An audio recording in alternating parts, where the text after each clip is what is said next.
Ever wondered why it's so hard to get off the couch and start exercising? Like, why does the couch have this magnetic force field, right? You see, our couch is a metaphorical comfort zone, a haven of binge-watched TV shows and takeout meals. It's like a cozy bubble that shields us from the demands of physical effort. But remember, every marathon runner once had a day one. So, are you ready to challenge this comfort zone? Well, it's time to break free from that magnetic force field. Prepare to launch. So how do you go from couch potato to Usain Bolt? Well, spoiler alert, you don't. At least not overnight. Imagine showing up at the gym for the first time, spotting the biggest, heaviest set of weights and trying to lift them. Not a pretty picture, right? That's like trying to run a marathon without any training, a recipe for disaster, or at least a lot of muscle pain. The real secret to sustainable exercise is to start small. Think baby steps. If you haven't run in a while, start with a brisk walk. If you're new to lifting weights, begin with the lightest set. Gradually, as your body gets stronger and more accustomed to the exercise, you can increase the intensity. The goal isn't to become an overnight sensation, it's to build a habit, to make exercise a regular part of your life. You're not in a race against anyone but yourself. Remember, Rome wasn't built in a day, and neither will your marathon running, weightlifting superhuman body. Why do you want to get off the couch in the first place? To look good for swimsuit season, to show off on Instagram, or maybe to outrun zombies in the impending apocalypse?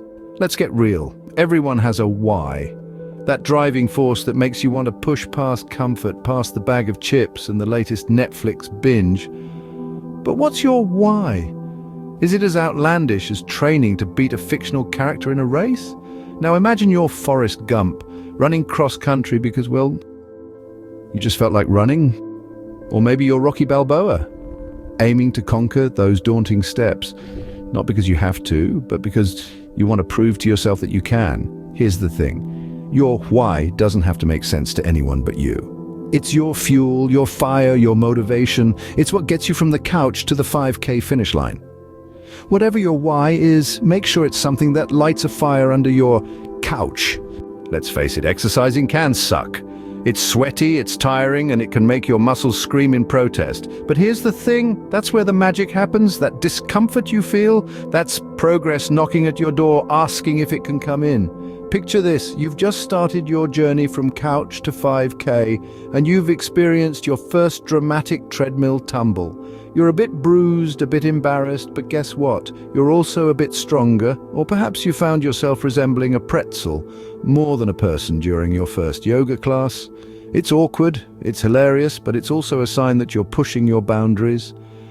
So when the sweat starts pouring and your muscles start aching, remember, it's just a part of the process. Embrace it, because it's in these uncomfortable moments that we truly grow. So embrace the suck, because no pain, no gain, right?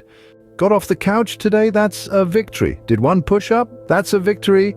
Didn't eat the entire pizza by yourself? That's a victory. Let's take a moment to appreciate the small wins. You know, like when you throw a confetti-filled party because you managed to do a single sit-up. Yes, it sounds absurd, but it's these tiny triumphs that pave the way to monumental change. So go ahead, celebrate every victory, no matter how small. You've earned it. Exercising alone can be tough. Wouldn't it be great if you had a buddy who could guilt-trip you into exercising? Picture this. You've got your running shoes on, ready for that morning jog, but your workout partner, a charmingly lazy bulldog, decides to play dead. Hilarious, right? But don't let that discourage you. The point is, accountability buddies, whether two-legged or four, can give that extra push you need. So find your accountability buddy and get moving, even if it's your lazy dog. Tired of the same old workout routine? Why not try something new, like underwater basket weaving? Now that might sound a bit extreme, but the point is, variety is the spice of life. And it's true for exercise too. Ever heard of competitive dog grooming? It's a thing, I promise. These might seem like unusual forms of exercise, but they illustrate the beauty of variety. Trying out new activities can rekindle your motivation and keep things exciting. So mix it up, keep things interesting, and find joy in the variety. Now it's your turn. Are you ready to start your own couch to 5K's journey? Embrace the power of baby steps, celebrate each victory, and share your progress. So what are you waiting for? Get off that couch and start moving. And don't forget to subscribe and like for more motivation. Savored this video. Fancy another? Click the on-screen video for an even deeper dive into fresh territory. Your support is like a warm cuppa on a brisk day. Give us a thumbs up, subscribe, ring that bell for the latest content. Cheers for watching.